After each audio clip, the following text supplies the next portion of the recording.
The function create copy grading is used to get a copy in a different size than your sample size from your pattern pieces.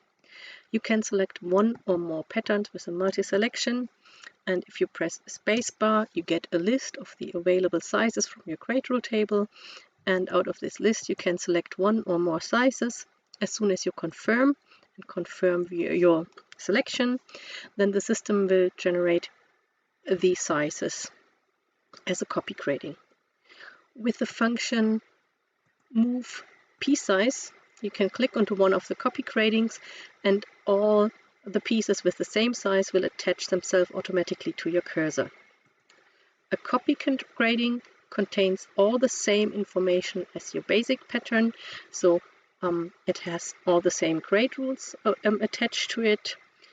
The graded nest in general is attached to it, and all the other information as well.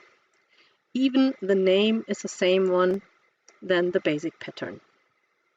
Copy gradings are used for different things. One of the reasons for a copy grading is, for example, to check the alignment of armhole or neck hole. For example, like this, I can use set piece to place my shoulder lines on top of each other, and I can check if my armhole is correct from the alignment. If I want to get rid of my copy gradings with the function delete graded pieces, all copy gradings will disappear from your desktop.